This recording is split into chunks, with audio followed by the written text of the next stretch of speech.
Arizona State University and Science are recognizing researchers who address pressing problems. The ASU Science Prize for Transformational Impact honors early career scientists developing innovative solutions to today's biggest challenges. Hear from the inaugural winners on ASU's Lab Coat Optional podcast and visit science.org/ASU to apply. This podcast is supported by the Icahn School of Medicine at Mount Sinai, an international leader in research, education, and patient care. The school is the academic arm of the 7-hospital Mount Sinai Health System in New York City. It is consistently ranked among the top recipients of NIH funding. What are researchers in genomic medicine working on to transform patient care and improve patient health? Find out in a special supplement to Science Magazine prepared by the Icahn School of Medicine at Mount Sinai in partnership with Science. Visit our website at www.science.org and search for Frontiers of Medical Research-Genomic Medicine. The Icahn School of Medicine at Mount Sinai. We find a way. This is a Science Podcast for August 6, 2026. I'm Sarah Crespi. First this week, we hear from both the news and research side on the story of bison in North America. In a science paper out this week, researchers looked at ancient DNA from bison bones and show that the modern population is more genetically diverse than would be expected after the animals passed through a tight bottleneck during colonization of the continent. But they will still need conservation help going into the future. After that, we ask, did meat or fruit give people our big brains? Researcher Jenny Brand Miller does the math on glucose requirements for our ancient hominin ancestors.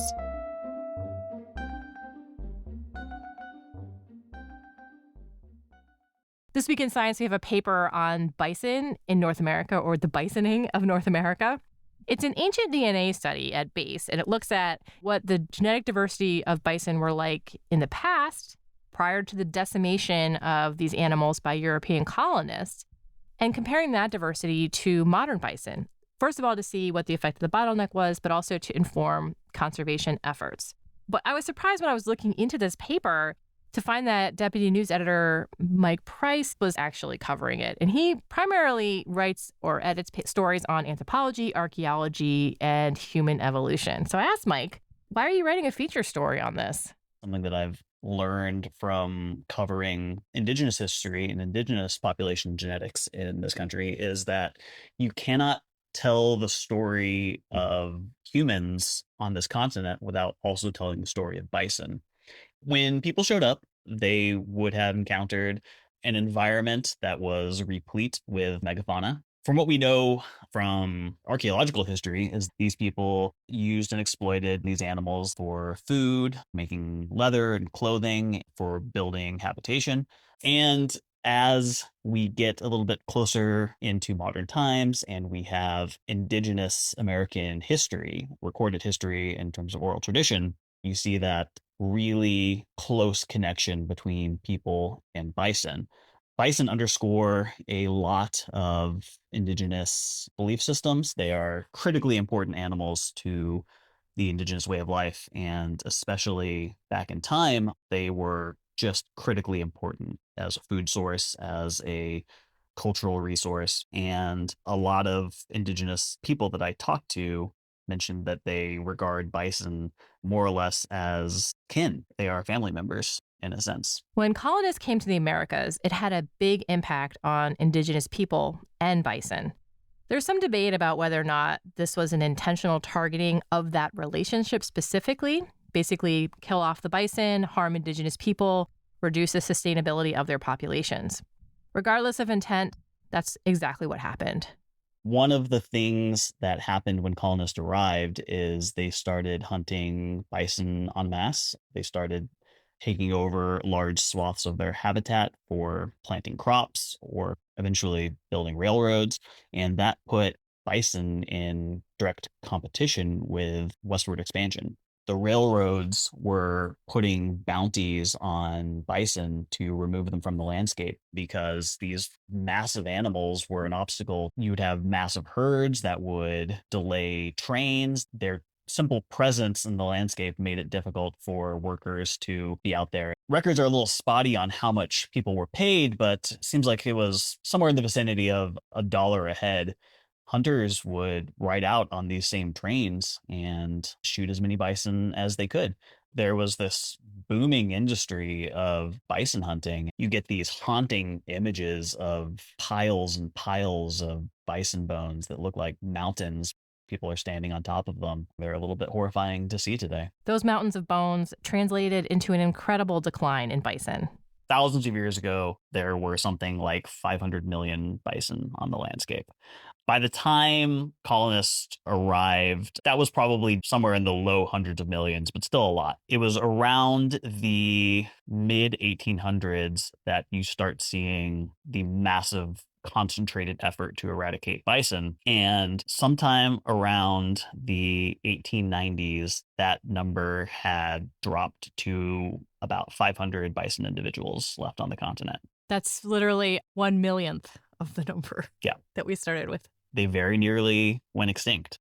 It was only thanks to a handful of people, really, of conservationists who identified that we were about to lose these animals. There were a few cattle ranchers who managed bison who thought, wouldn't it be great if we could cross our bison and our cattle and kind of get the best of both worlds? You get to increase the number of quote unquote bison that exist in the world, and you get this hardier cattle that can stand up to harsher conditions. Conservationists don't love the fact that back in the day, the bison were interbred with cattle, at least not when they thought that before this work, all bison had some cattle genes. This is Greg Wilson, a wildlife ecologist with Parks Canada and an author on the recent science study. There was a study that came out a few years ago that said that every bison in every population has some level of cattle genes. They weren't really able at the time to use ancient DNA. They used a couple of samples, but for the most part, they were limited to modern samples. And so with the work that we were doing, focusing on ancient samples, we knew that cattle came to North America in the 1500s. So any sample that we had before the 1500s, we Should knew be was cattle-free. pure bison. Yeah. Yes, exactly, cattle free. So that allowed us to then look and see if bison and cattle were sharing genes because of a recent hybridization event or because they're relatives and just by chance are sharing genes.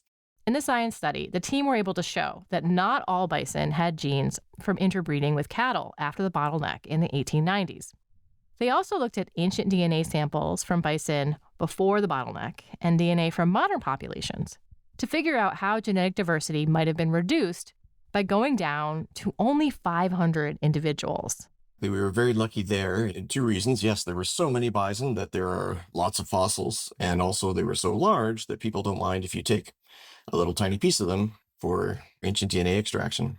So then we approached University of California, Santa Cruz, Beth Shapiro and Jonas Oppenheimer there. They were very keen and on board with helping us out with the ancient DNA. One of the motivations for doing this research in the first place when I was a PhD student was because we thought we would definitely be able to use ancient DNA to see before a bottleneck, before a near extinction. This is Beth Shapiro. She's an evolutionary molecular biologist at UC Santa Cruz.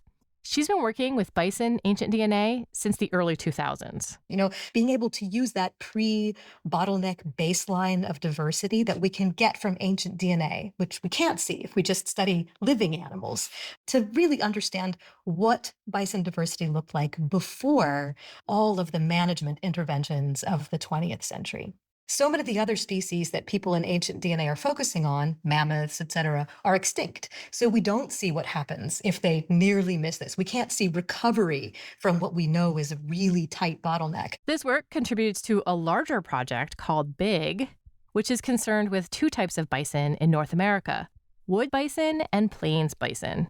Here's Greg again. We have a Bison Integrated Genomics project called BIG. We had four main drivers, mostly related to this movement of plains bison up to Wood Buffalo National Park. So we moved these plains bison, and unfortunately, these plains bison also had tuberculosis and brucellosis. So not only did we move plains bison genes, but we also moved these two diseases up to Wood Buffalo National Park, and we've been trying to manage the population appropriately ever since. One of the things that we've been doing under this Bison Integrated Genomics project is trying to get a better TB test that would allow us to test bison in the field. We're also working on developing a vaccine, a combined tuberculosis brucellosis vaccine that would allow us to start reducing the prevalence of these diseases and protecting nearby herds which don't have these diseases. And then there's the genetic component, which we've been talking about, looking at how much genetic diversity there is in woodland plains bison currently and how that compares to what there was in the past before we had this large population bottleneck. And finally, we've been working on establishing a bison genome biobank. Basically, we would like to have a situation where we can protect the genetic diversity that's in these populations by going into them and collecting germplasm and storing that in case there's some sort of disaster or catastrophe that wipes out a herd. There are a lot more than 500 bison around today, but how healthy that population is in terms of genetic diversity has been an open question. There are about 500,000 American bison alive today. Most of those are privately managed herds. Most of those are raised as livestock because they are used for their meat and their hides. But if you're talking about wild roaming bison that are living out in the environment and doing bison-y things, there's about 30,000 today, between 30,000 and 50,000, sort of depending on whose estimate you're going by. Comparing today's bison to those from pre-bottleneck times, the expectation was that diversity would have been reduced. Almost miraculously, that wasn't what they found when they sequenced modern bison populations and compared them to genomes from ancient bison, which they collected from museums and private collections and from archaeological samples. And when they compared them, they found that the 500 or so bison that managed to survive had about equal amounts of genetic diversity to the bison that came before. There wasn't a lot of genetic diversity lost when they nearly went extinct at the end of the 19th century. And so that was one of the big surprises of this study. If you look at bison as a metapopulation, they have similar levels of diversity. And I think what that tells us is that every bison, after they went through this population bottleneck, was fairly representative of bison on the whole, because we had this situation where we had a large homogeneous population. So every bison was pretty similar to every other bison. And as a result, we were able to capture most of the genetic diversity that was present, even though we had such a small number of individuals to start from. Preserving that diversity, now that we know about it, is the next task. Bison are held up as a conservation success story. But before this analysis, we really didn't know what bison diversity looked like before the management interventions took place. And now that we have that baseline, we are able to use that information to make more informed decisions about how we're going to protect and preserve them. Despite this unexpected diversity in today's bison population, at least on the meta scale, it's not going to be easy to maintain that because the herds are broken up and not sharing genes as broadly. Now, when you look at the bison population, even the wild roaming bison population, there's no longer this sea to shining sea interbreeding, interconnected bison anymore. We have small numbers of populations with small numbers of individuals in them, and they're starting to look more and more different genetically, just from genetic drift, just by chance. And this isn't what bison were like before. So this helps us with management going forward, suggesting that we really should be trying to move individuals or move genes more. Moving them around, getting bison from point A to point B is really not an easy task. Oh, it's really challenging, and especially with wild bison, what are you going to do? You can dart them and They're so big. they're so big, they're so strong. At the research facility that I visited at the University of Saskatchewan, they use a cattle press to keep the animals still and partially immobilize them as they work with them for their safety and for people. There's sort of these hydraulic presses that come around and surround the animals. And the largest males that they have are strong enough to override the hydraulics. Yeah, it this can is be like a King Kong style issue. It seems like the better solution is to do things like artificial insemination and IVF. The lab that I visited, they have a big veterinary college there, and that lab was the first lab to succeed in producing IVF bison calves. Even now, as they continue to dial in their techniques, success rate is not super high. If things go perfectly, it's maybe 1 in 10 IVF chances will succeed. IVF could help researchers make the right choices to keep diversity in the herds and reduce the spread of disease. So Wood Buffalo National Park has these two diseases, like I mentioned, and as a result, we can't move those animals to other populations, and they are the most genetically diverse wood bison. Using these techniques where we can collect germplasm from these animals, wash it free of these diseases, and then we can move the germplasm instead of moving animals. We also call it moving the zoo, where if you're moving these animals, you're moving everything that goes along with them. You're moving all the parasites and all the diseases and everything else that goes along. So, collecting gene plasm and using it to introduce diversity via artificial insemination or in vitro fertilization would protect the herds from disease and from the dangers of genetic drift. On top of these concerns, the connection between bison and indigenous groups in Canada and the US was something that researchers were paying a lot of attention to. When I talked with Mike, Beth, and Greg, the importance of the involvement of indigenous groups to bison conservation came up over and over.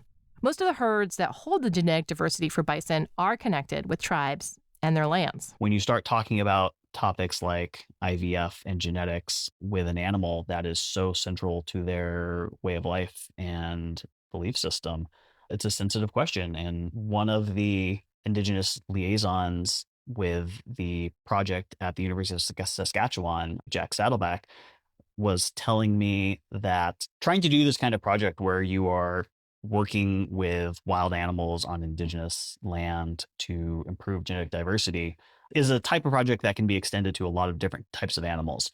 But starting with bison, Jack said, is like starting the project on hard mode, because these are incredibly meaningful animals. Convincing tribes and encouraging tribes to get on board with this project has been a challenge. They want to be involved, and rightfully so, in Canada, but also in the US. Indigenous tribes have a conflicted relationship with scientists. There is a cultural dimension to this that I think it's important to highlight. Bison restoration isn't just about head count. The species carries deep cultural significance for Indigenous communities across North America, and rebuilding these human relationships matters just as much as building population numbers. So while our data and our research can be helpful, it's just one way to help contextualize the connections that have existed between bison and Indigenous communities for as long as people have been in North America. It's not a substitute for the work that's being led by those communities themselves. That was Beth Shapiro at UC Santa Cruz. We also heard from Greg Wilson of Parks Canada and Mike Price, a deputy news editor at Science. You can find a link to the paper, Mike's feature, and more at science.org/podcast.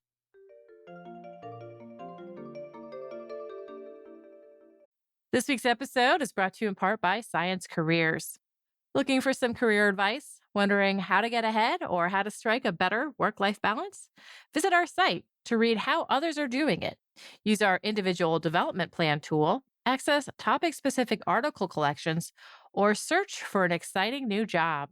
Science Careers, produced by Science and AAAS, is a free website full of resources to help get the most out of your career. Visit sciencecareers.org today to get started. Hi, Science Podcast listeners. This is Kevin McLean. I'm one of the producers on the show. I just wanted to hop in here before we get started to ask you to consider subscribing to News from Science. Every week on the podcast, we bring you one of the stories that the News from Science team has published, but there's so much more than what we can cover on our show here. For only about 50 cents a week, the money from subscriptions goes directly to supporting nonprofit science journalism, reporting on science policy, investigations, international news, and the latest breakthroughs from all around the world of science. Support nonprofit science journalism with your subscription at science.org/news. You have to scroll down and click subscribe on the right side. That's science.org/news. Also on the site this week, we have a story from contributing correspondent Kai Kupferschmidt about the origins of the Ebola outbreak, what we know so far. And he's been doing a really good job tracking this really important story, looking at what's going on with drug trials, what's going on with the outbreak, and what's going on with the rest of the response. I'm definitely very grateful that he's keeping up with that for us. In the journals, we have a fascinating paper in Science by Gabler and colleagues. This is on how calcium is used by snails to tune their mucus so that that material can be used for different purposes. So more or less gooey, more or less calcium. I'm not sure. Definitely worth checking out.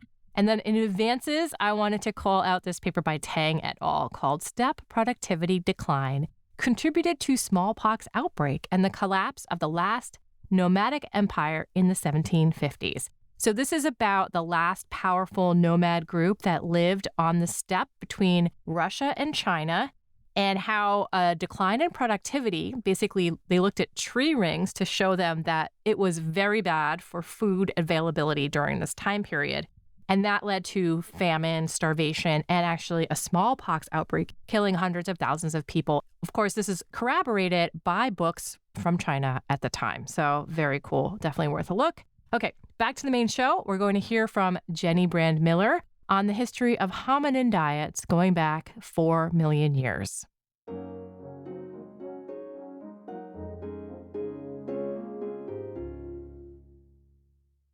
Can we ever know exactly what our ancient ancestors ate? Think about Lucy, that famous Australopithecus afarensis.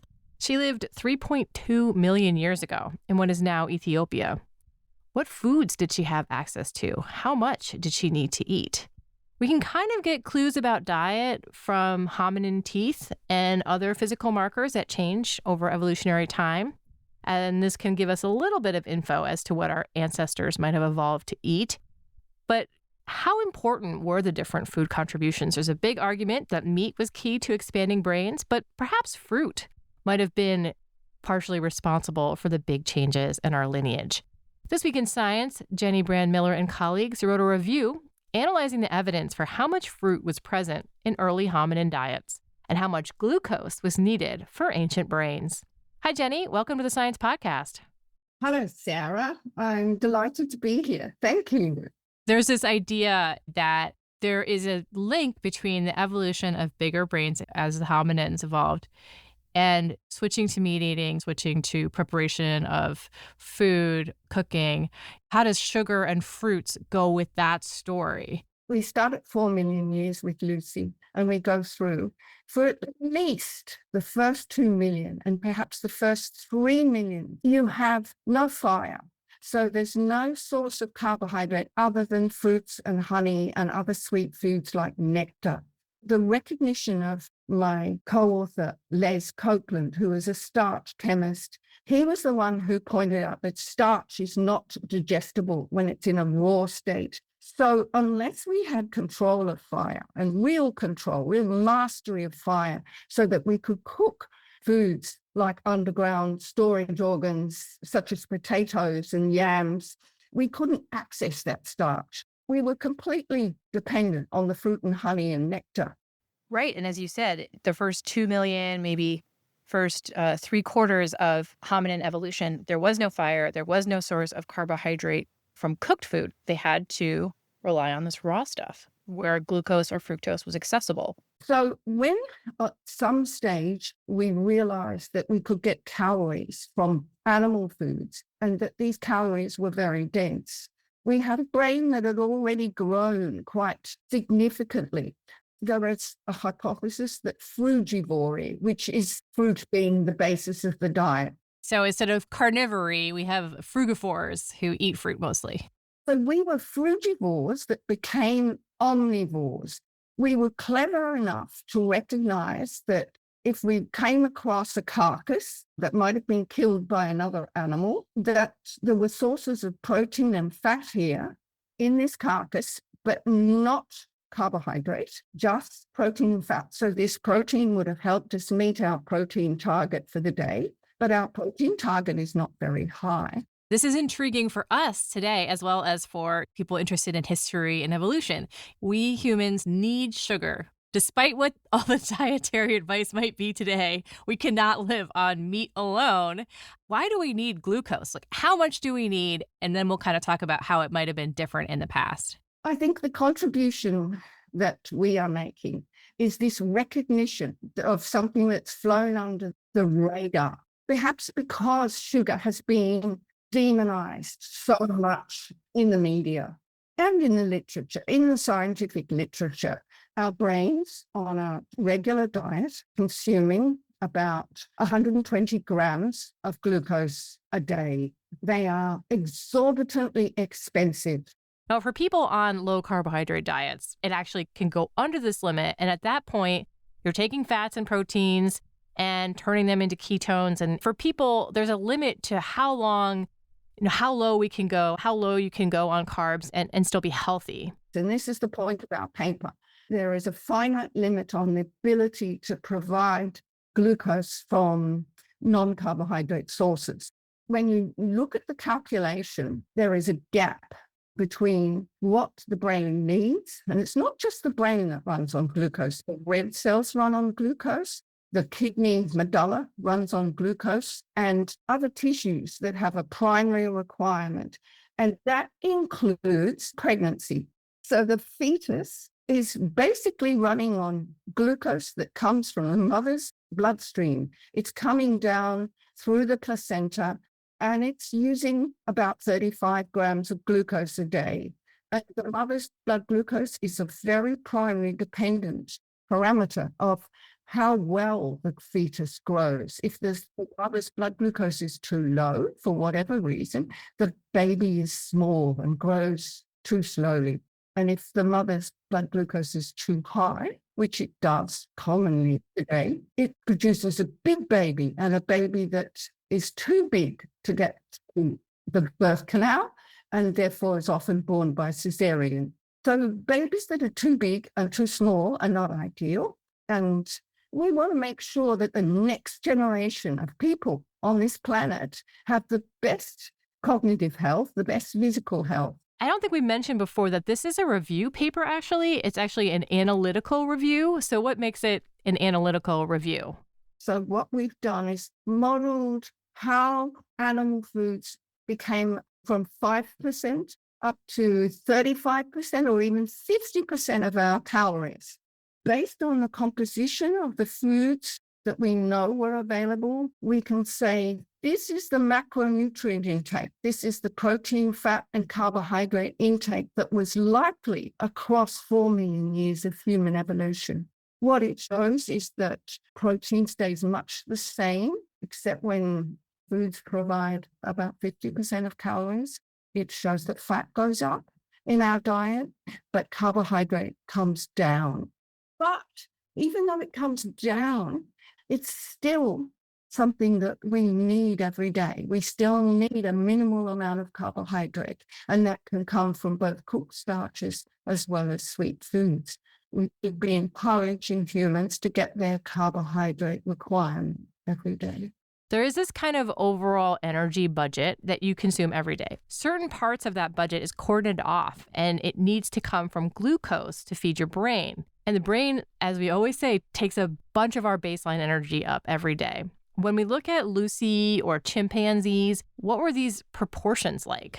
So we had targets. We had a protein target to reach every day, but that's not huge. It's quite small and it's relatively easy to reach, especially if you've got access to animal food. Then you've got the calorie target. And we think that based on chimpanzee diets, that they're ingesting about 2,400 calories a day on average. If they're pregnant and lactating, there's about 100 calories more there. There is good evidence in other animals that there is also a carbohydrate target, that there's a ratio of protein to carbohydrate which is fixed in different species. In caterpillars, it might be 1 to 32. In locusts, it might be 1 to 16. In humans, based on what we currently eat today, it's probably between 1 to 3 and 1 to 4. For every gram of protein, there's 3 or 4 grams of carbohydrate.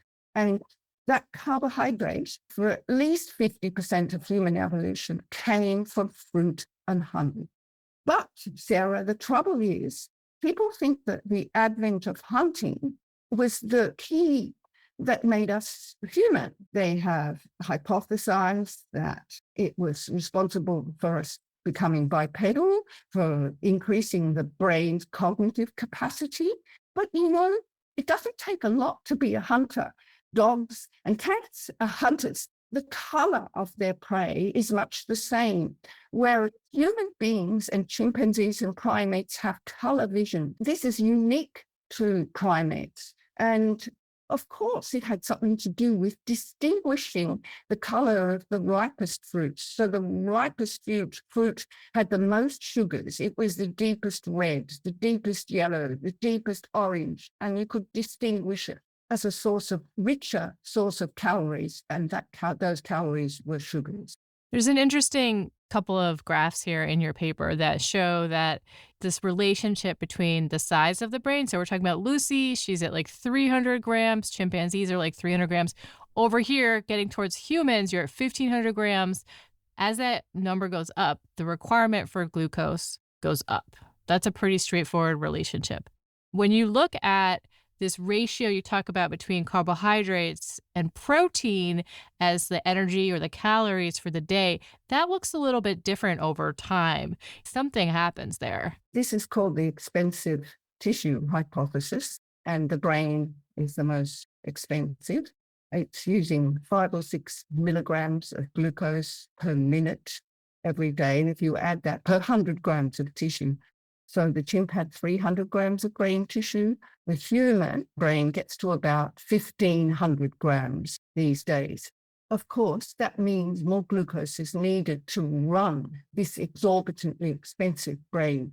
So there must have been a surfeit of carbohydrate calories or sugar calories in early human diets, or this brain could not have been possible. We can't run the brain on animal meat. Not easily. We have a calorie budget as well. We need to be able to get to 2,400 calories. We need to be able to burn the glucose that's needed for this big brain. So what they think was happening was that the gut tissue shrank because we had access now with animal food to a more energy dense diet, more protein and more fat. So they think it shrank, and gut tissue is expensive tissue as well. So our strength, and we can see this happening across human evolution, the difference between primates and us is we've got a much smaller gut, indicative of having an energy dense diet. Our teeth became smaller, our jaw became smaller, our face becomes smaller, the muscles attached to the jaw become smaller because they're getting this energy dense diet that doesn't require chewing. We're not mashing up bamboo for 23 hours a day. Well, I think a chimpanzee chews for half the day.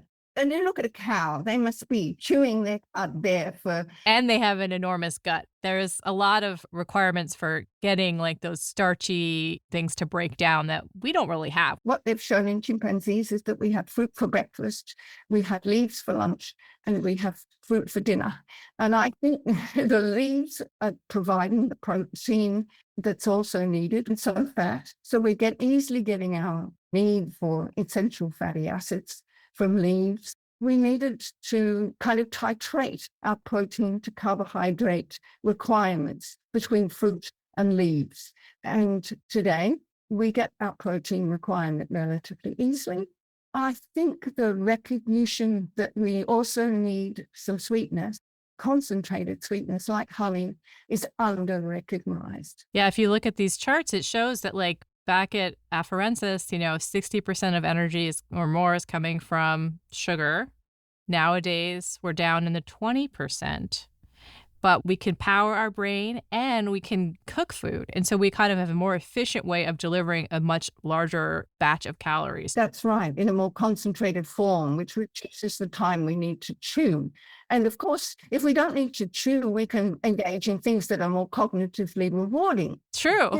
Like creativity, painting the walls and building things, making tools, clever things that extract energy, such as bashing the bones to begin with, but eventually sharper tools, things that give us access to balance. I really like how you bring the changing climate into this story. So the idea that, well, sure, it was all fine and good when you were in a hot place with lots of fruit growing, but the world changed around hominins as they evolved and fruit availability changed as well. So how did that fit in with this sugar requirement? Yeah, this is really important, Sarah, because fruit in temperate tropical climates, it's available all year round. There's different species fruiting at any one time. But across evolutionary time, we see a gradual cooling of the planet.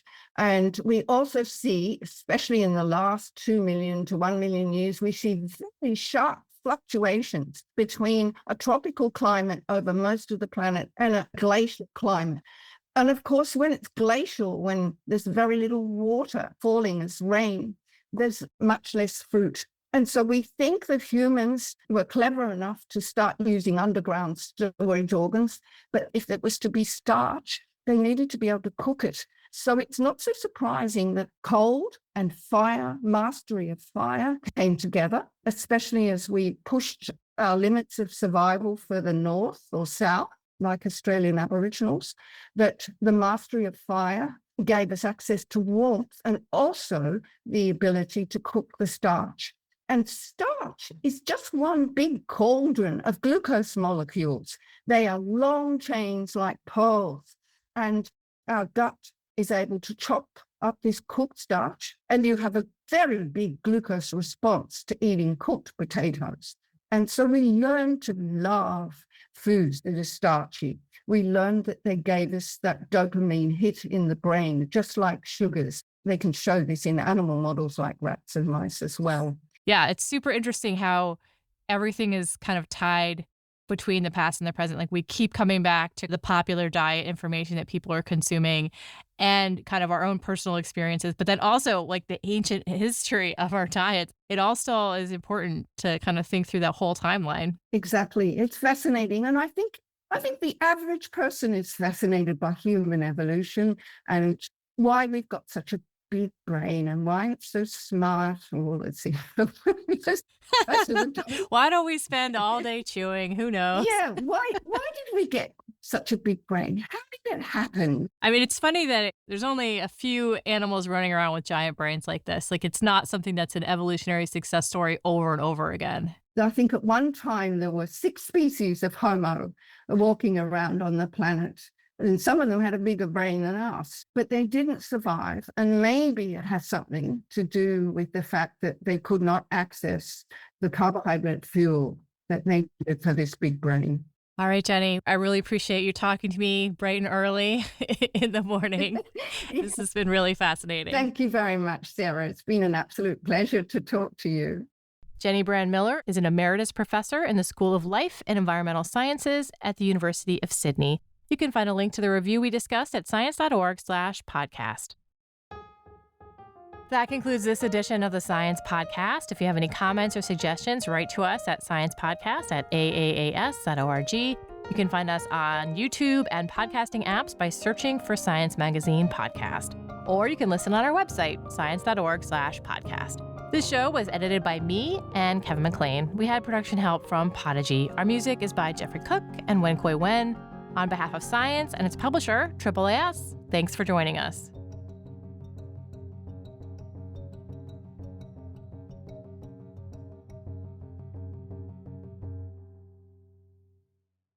You listen to us to hear about new discoveries in science, but did you know we're a part of the American Association for the Advancement of Science? AAAS is a nonprofit publisher and a science society. When you join AAAS, you help support our mission to advance science for the benefit of all. Become a AAAS member at the silver level or above to receive a year's subscription to science and an exclusive gift. Join today by visiting AAAS.org/join. That's AAAS.org/join.